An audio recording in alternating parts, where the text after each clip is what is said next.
A lot of stripes. Hope the camera can handle this. I don't always get domestic, but when I do, it's in full glam with wine.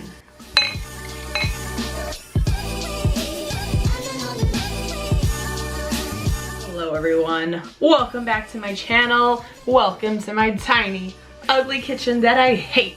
Except the chalkboard wall, it's pretty cute, right? You guys remember when I did that? All right, so it's the holidays, right?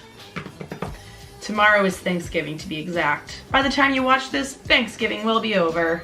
But that's okay, because this pie is a pie that's also good for Christmas. Or maybe Hanukkah. I don't know. What I'm trying to say here is this pie is amazing. It is perfect for any wintertime celebration. It is rich. It is dense. It is chocolatey. It is 5 times better than pecan pie. Bite me. I'm telling you guys right now, you're gonna make this pie, every person who eats it is gonna fall in love with you instantly. I mean, it got me a husband, so. Oh, maybe I should do videos with wine more often. Hey, enough of that. Today, we are making a pie. It's perfect for Thanksgiving or Christmas or whatever. It's delicious. And it is a chocolate cashew maple pie. Or like I like to call it, as if I was the musical Waitress, which I just saw on Broadway. I have chocolate overdose pie. That would be my waitress name for this pie. Full disclosure, I did not create this pie. I do not create baking recipes from scratch. That takes some crazy mathematical equations, which I'm not good at. I follow recipes, but I have a knack for finding good ones. So this recipe is not my own personal recipe. I discovered it on epicurious.com years ago. But I do make a couple little of my own changes to it. Things you will need for this pie. Dark brown sugar, roasted but unsalted cashews, brandy. This is for baking, not for drinking. It's not good brandy anyway. Why am I talking like this? Kosher salt, pure maple syrup. You'll want the grade A kind. Don't get Mrs. Butterworth's. Get pure maple syrup. You'll need 3 of these guys. Dark chocolate. I've already been eating it. At least 60%. Cacao is preferable. It's good chocolate. Butter. Who can forget butter? This stuff. It's disgusting how much butter I go through from November to December, but we won't talk about that now. Yes. Also, a very crucial thing, you will need pie crust. Now, if you're a real Betty Crocker, you make your own. If you're me and you're lazy, you buy them. Buy a 2-pack. You'll see why later. You want 2 of them for 1 pie. Trust me, trust me, trust me. It's always smart to preheat your oven before you start cooking. That way, when you're ready to put in the oven is ready to go. So friends, we are going to preheat our ovens to 325 degrees. Grab a medium saucepan, put that on the stove.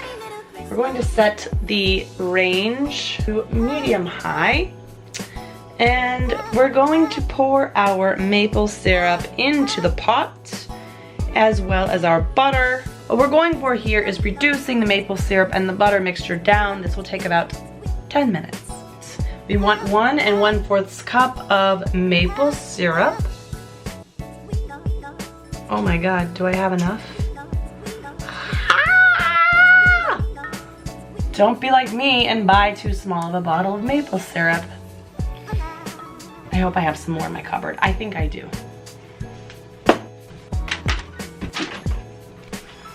I have a tiny bit left that someone brought me back from Canada. Let's hope that this is 1/4 cup worth. Come on! Oh, crap. No good. It's not the end of the world. There's gotta be more maple syrup in this. Ah! More Canadian maple syrup souvenirs.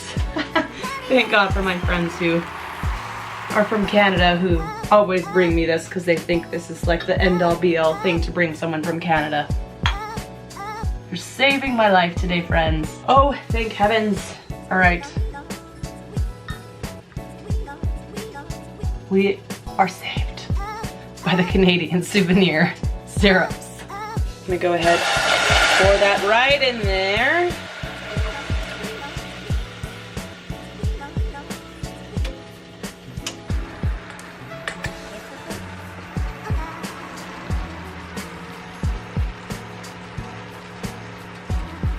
Essentially, you want this maple syrup to reduce down to about 3/4 of a cup.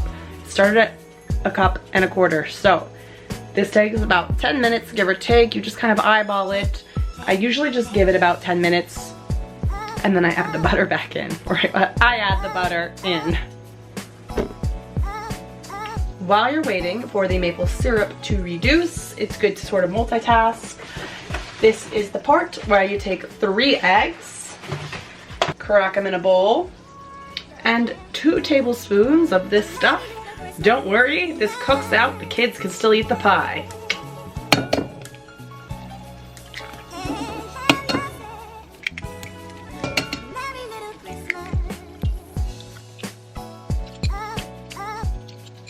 Take a whisk and whisk them together really well.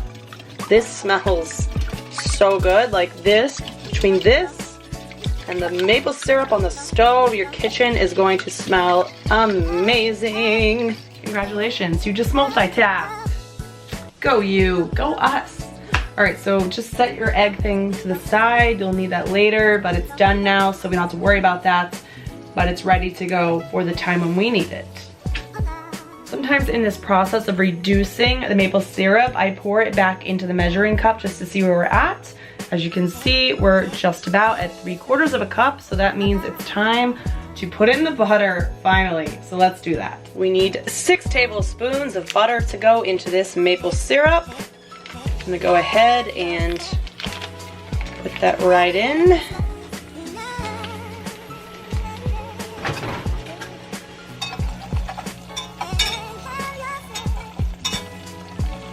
Just gotta whisk this butter in to blend it. Once the butter is nice and melted, you will take a cup of packed brown sugar. Don't just scoop it into brown sugar. Make sure you really pack it in there. And you're going to pour this into the pan and let this sort of dissolve and stir it in. And yeah, we're almost there, guys.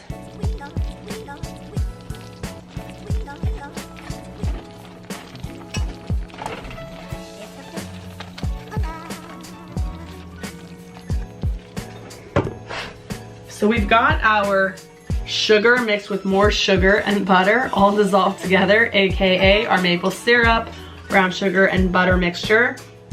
It's gonna look like this. Now, here's the thing. The next step is we have to pour that egg mixture with the brandy in it into that, and then pour it into the pie. But the problem is, and the thing that I've discovered in the past, is if you don't let that get to room temperature, you will have egg drop soup because it's really hot mixture and you're pouring eggs into it. So the eggs are gonna cook and you're gonna get little pieces of scrambled eggs in your pie, which is not what you want. So you really have to make sure that this gets to room temperature. So it's kind of a waiting game at this point. You really need to let it sit out, but make sure you don't let it sit too long because if you do, that mixture will start to get harder and harder, and then it will be even more difficult to mix the egg mixture in. So you have to keep just kind of checking on it. Use your judgment, but right now it definitely needs to sit because it's very hot and we will have egg drop soup pie. Don't do that. While it sits, we're gonna prepare the pie crust and the chocolate and the cashews so that that is ready to go. So we can just pour the filling into it and stick it in that oven. All right, grab yourself a pie dish. A deep dish pie dish is preferable, but if you don't have that, just get the deepest one you can. this pie has a lot of filling, so you don't want a shallow pie pan. You want something deep if you have it. Make sure you don't forget the salt, guys. Yikes. So you need 1/4 teaspoon of kosher salt for this. My box is kind of screwed. Just gonna go ahead and mix this into that mixture really quick. Here we have our lovely store-bought pie crust from Trader Joe's. Ain't she a beauty? This recipe calls for 3 ounces of dark chocolate. 3 ounces is about a little bit over 1/3 of a cup. This part doesn't have to be crazy precise. So I just do like 1/3, put it in there. Honestly, that's not enough. What am I talking about?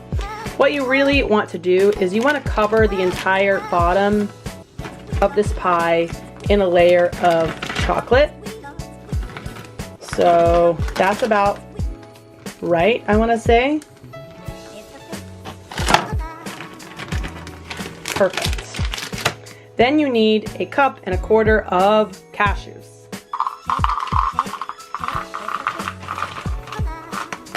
I have another bag, let's not worry.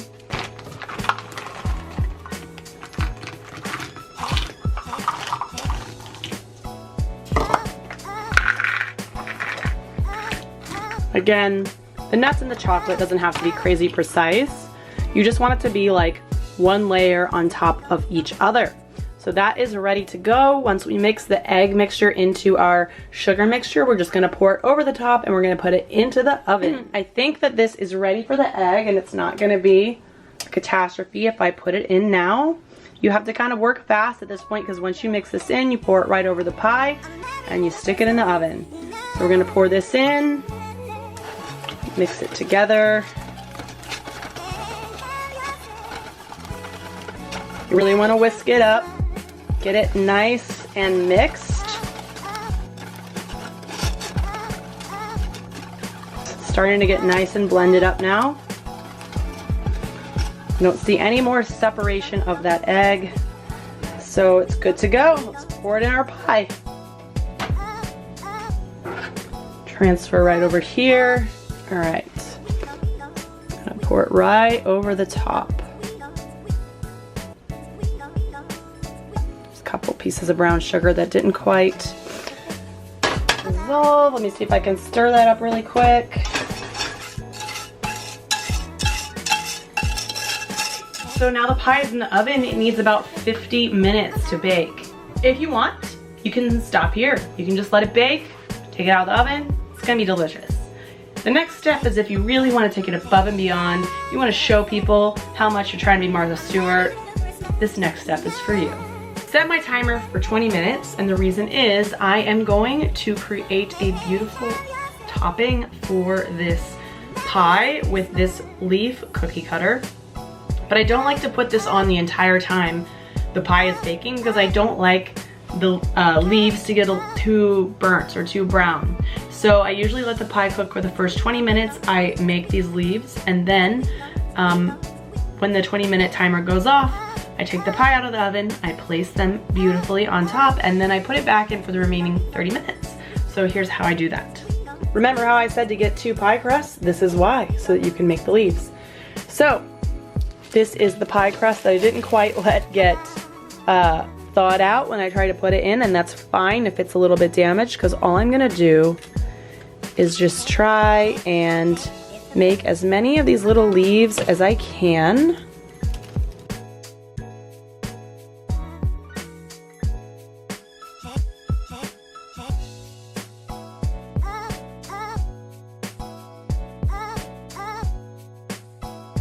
I'm just gonna take all of these out, see how many I've got, and then I might roll out the rest of the dough and try to make a couple more.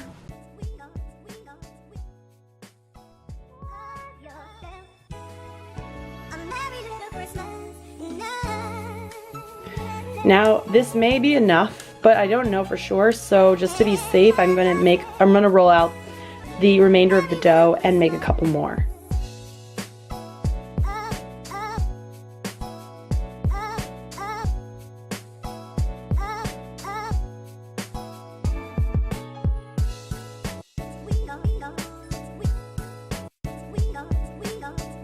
Here are my lovely little leaves. So for an added touch, I take a butter knife and I just add little like leaf veins to them. You don't really have to be an artist to figure this out. You just draw a line down the center and then little veins coming out the sides. Go too deep because you don't want to slice into the bottom of the dough. You just want to make the markings.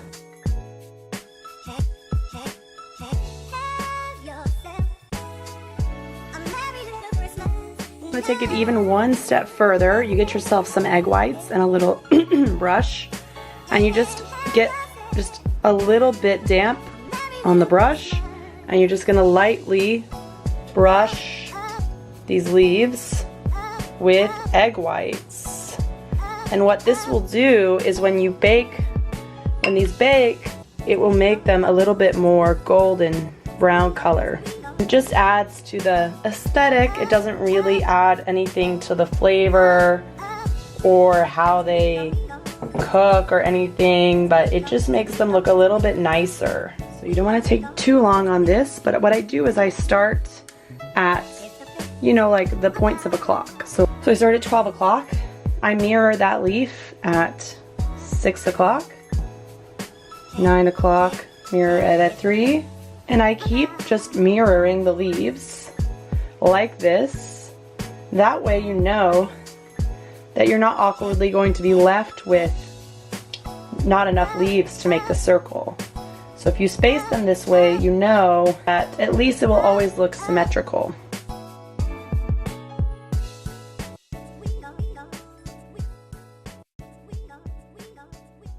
We have way more leaves than we need.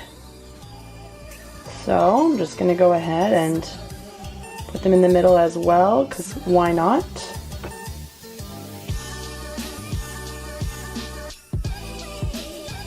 There we have it. I think that looks quite beautiful, and now I'm going to stick that back into the oven so it can finish cooking. And there we have it. Pie is all day. So I hope you guys enjoyed this little cook with me video. If you want to see more baking or recipes on my channel, leave me a comment down below and tell me so. I will do more. I like to cook. Make sure that if you haven't already, you hit that subscribe button. Thanks so much for watching my little video. I hope you try this pie. Your guess will be wowed. It will be the best pie you've ever put in your mouth, I promise. If you do try it, leave me a comment and let me know what you thought. On behalf of me and my sexy, sick voice, we are signing out. I hope you guys have a great holiday season, and I'll see you on my next video. Bye.